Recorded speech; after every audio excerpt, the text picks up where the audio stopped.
जय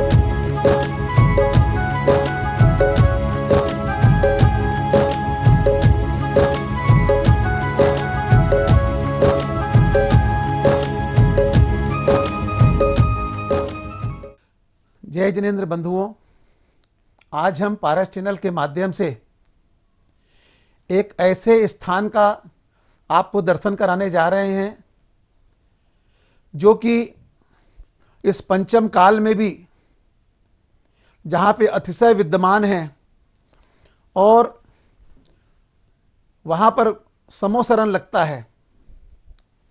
झांसी जिले के अंतर्गत झांसी से 120 किलोमीटर दूर एक छोटा सा गांव है और जिस गांव का नाम है तोड़ी फतेहपुर। उस तोड़ी फतेहपुर में हर माह के कृष्ण पक्ष में 12, 13, 14 अमावस्या के दिन मेला लगता है। सैकड़ों की संख्या में वहां भक्त आते हैं और अपनी मन की मुरादें पाके जाते हैं। आज भी जब पार्श्वनाथ भगवान की अक्षयकारी प्रतिमा का मंदिर जो कि तोड़ी फतेहपुर में विराजमान है और जहां पर जब दरबार लगता है उस दरबार में हम प्रश्न करते हैं और हमें उन प्रश्नों का उत्तर मिलता है। और तोड़ी वाले बाबा का तो यह चमत्कार है कि रोते रोते आते हैं और हंसते हंसते जाते हैं। आपने अपने जीवन में अगर तोड़ी फतेहपुर के दर्शन नहीं किए हैं तो जरूर एक बार जाना और पार्श्वनाथ भगवान के दरबार में जाकर के श्रीफल अर्पण करके अपने मन की मुरादों को पाना।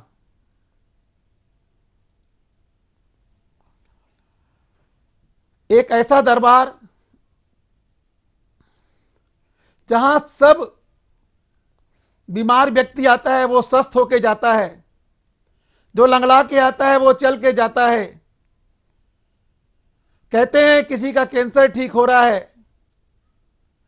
कई प्रकार की आदि व्याधि दूर होती है। ऐसा दरबार तोड़ी वाले बाबा के दरबार में आप जरूर आएं और आइए हम वहाँ तोड़ीपुर वाले बाबा के प्रवचन और आपको वहाँ के दर्शन कराते हैं पारस चैनल के माध्यम से। आप देखते रहिए तोड़ी वाले बाबा अक्षयकारी भगवान पार्श्वनाथ भगवान के दर्शन कर अपने जीवन को धन्य करें। जय जिनेंद्र। जिंदगी का काम सुनसान नहीं है, हरा भरा करना है। समझिए, तुम पारस के घोलने से पूछ लेना कि जब पारस आते थे तो तुम्हारा शरीर कैसा रहता था, आज जोशी देव आते तो तुम्हारा शरीर कैसा रहता है, पूछ लेना। जब पारस आते थे तब उसके घुलने का शरीर हल्का रहता था। आज उस पर हम भी आते हैं तो उससे पूछ लेना, मैं उसके शरीर को टच नहीं करता हूँ। जब पारस ने अपने घोलने को इतना अच्छा रखा तुमने हमें दिया तो हम उसको बुरा क्यों करेंगे, उसको परेशान क्यों करेंगे।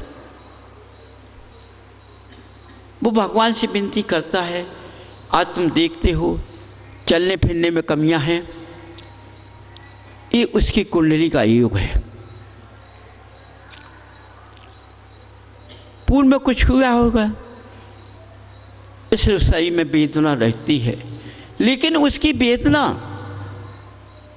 इस धर्म की पहचान करा रही है।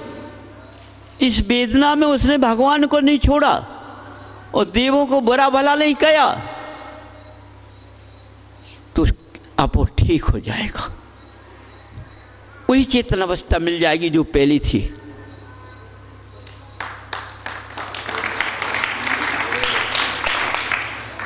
समझिए बंधुओं, आपत्ति आने पर भगवान से मुख नहीं मोड़ना चाहिए और देवों को दोष नहीं देना चाहिए। अपनी की हुई गलती का क्षमा तुम्हें मांगना चाहिए। दोष दे दोगे तब भी देव तुम्हारा बुरा नहीं करेंगे, लेकिन तुम्हारी वाणी जो गलत निकल रही है उसके द्वारा तुम स्वयं फंस जाओगे।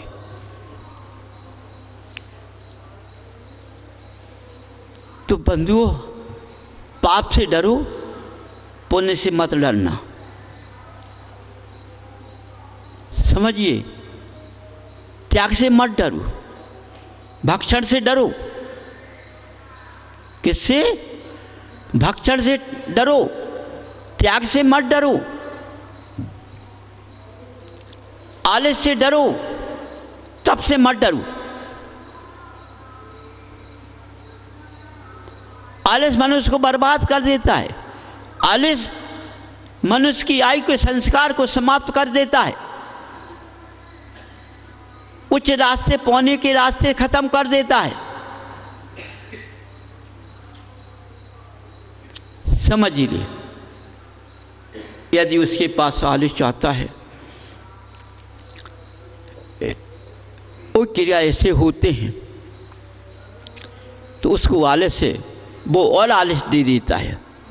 वैसे नहीं देगा, उसके पास आलस है, वो आलस और दे देगा। वो व्यक्ति कभी उठ नहीं पाएगा। क्यों? आलस में मस्त है, जबकि उठने की दशा चल रही है, लेकिन उठ नहीं पाएगा। फिर कहेगा, अरे क्या हमने इतनी भक्ति की, इतना कुछ किया, तुमने कुछ नहीं किया, तुमने सब पानी फेर लिया। जला में पानी फैल जाता है। समझिए, इसलिए बंधुओं, जिससे जल बरसता है, अब छाता लगाते हैं कि हम जल से भीग ना पाए। इसलिए हमें कोई कितना भी भरे, कितना भी रास्ता से मोड़े, अपने कानों को बंद कर लो या स्थान से उठ के बाहर चले जाओ। जब कहने वाला सब समझ जाएगा कि हमारी बात इसको बुरी लग रही है, समझो, अपना बन के काटते हैं।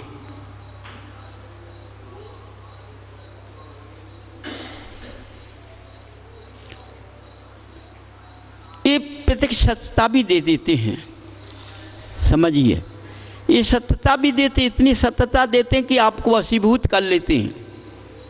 लेकिन जिंदगी कभी सत्यता नहीं देता है किसी को कि तुम हमारी पहचान करो। यदि तुमको भगवान पर विश्वास हो, समझो, तो भगवान के सामने जो खड़ा है उस पर विश्वास करना पड़ेगा। जब उस पर विश्वास है तो उतना देव पर विश्वास करना पड़ेगा।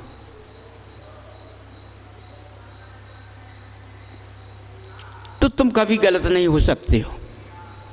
समझ जाइए, कभी आते आपत्ति में फंस नहीं सकते हो।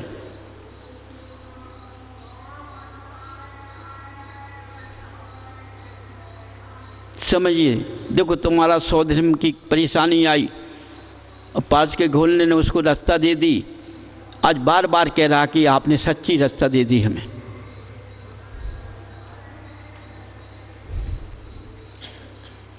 सोचिए, पार्स का घोलना रास्ता किसी को नहीं देगा गलत, चाहे दुश्मन क्यों उसके पास में ना आ जाए। बंधुओं, इसलिए जो आज तप आया है, त्याग आया है, बहुत अच्छा है। बहुत अच्छा पर्व है आज का। इतना अच्छा पर्व है, ये तुम्हारे उठाने के लिए आ गया। सोचो, जब संयम आया तो उन्हें दो को बुला लिया, उसने दोनों को बुला लिया। अब तुम्हारी लॉटरी खुल गई।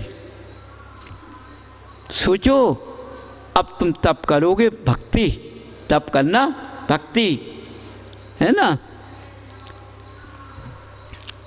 तो कैसी करना है? बैठकर, कमरे के अंदर नहीं। आप घबरा जाओगे अब, है ना, लेकिन घबराना नहीं है, बिल्कुल नहीं घबराना है। तुम तो आँखों को मीच लो और लाठी पकड़ लो और चल दो, बस इतना करना है तुम्हें। तुम्हारी लाठी उसी स्थान पर भेजूंगा जिस स्थान की तुम दुआ मांगने आए हो। समझ लीजिए, जब तुम गर्मी में, सर्दी में, जब तुम अपने भगवान की भक्ति करोगे, जब भक्ति में लीन हो जाओगे तो सर्दी का पता नहीं पड़ेगा, ना गर्मी का पता पड़ेगा और ना तेजता का पता पड़ेगा। ये तुम्हारी भक्ति सब ठंडा कर देगी। तुम्हारे अंदर की भक्ति, श्रद्धा, विवेक, क्रिया, जिस अपनी छत पर बैठोगे, सर्दी में ये गर्म लगेगी और गर्मी में ये ठंडी लगेगी। समझ लेना बंधु, लेकिन मकान के अंदर नहीं करना है, समझो। इतना तुमने कहना मान लिया तो इसी पंचम काल में, चौथे काल की तपस्या तुम्हें मिल जाएगी।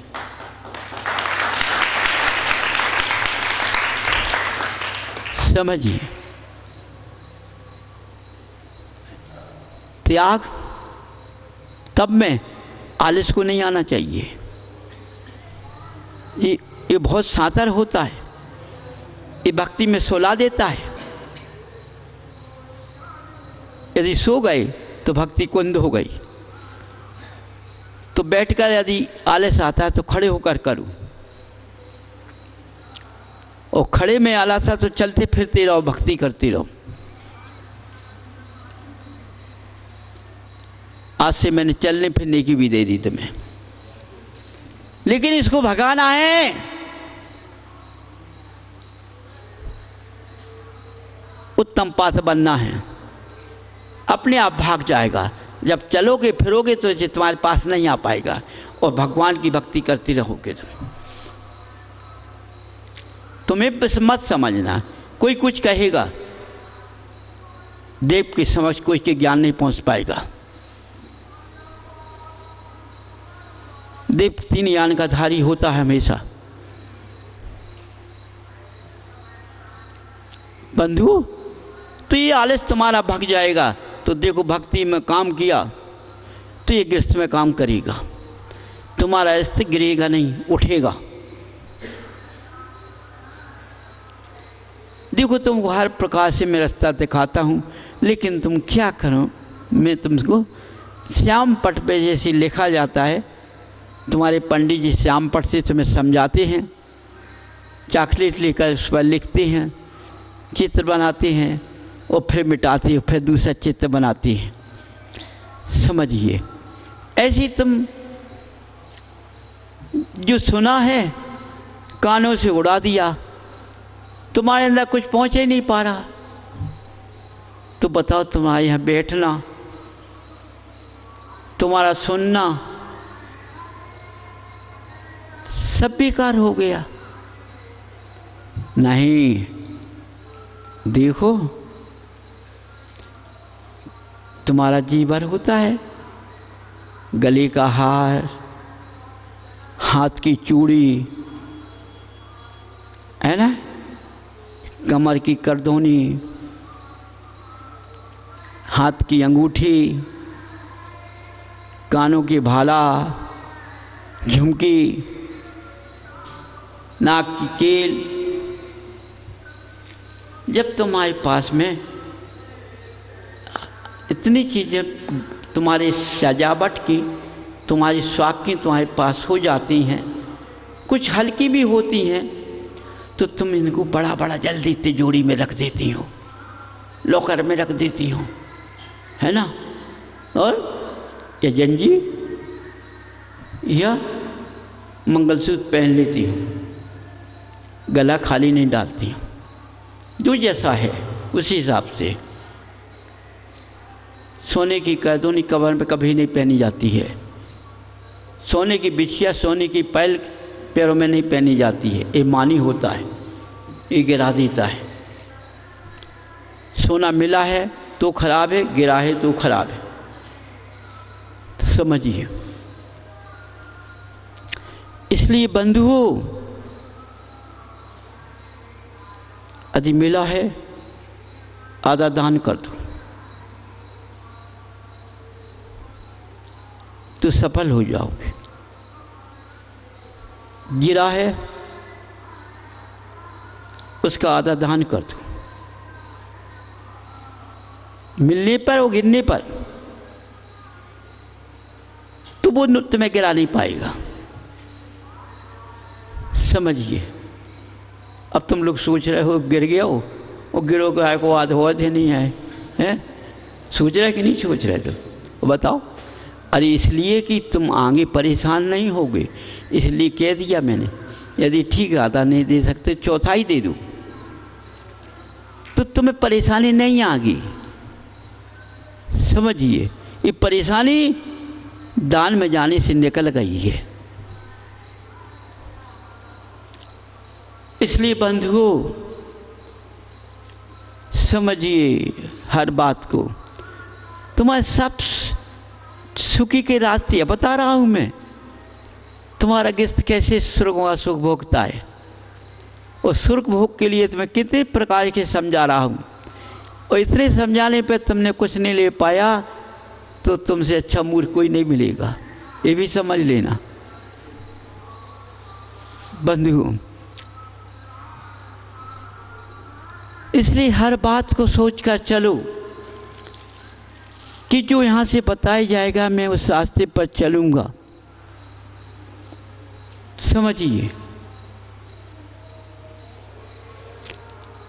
इसलिए कभी भी यदि तुमने यहाँ की खंडना सुन ली तो तुम बुरे, तो तुमने खंडना को नहीं सुना तो तुम्हारी भक्ति तेज। ये भी सुन लेना, मैं बता देता हूँ।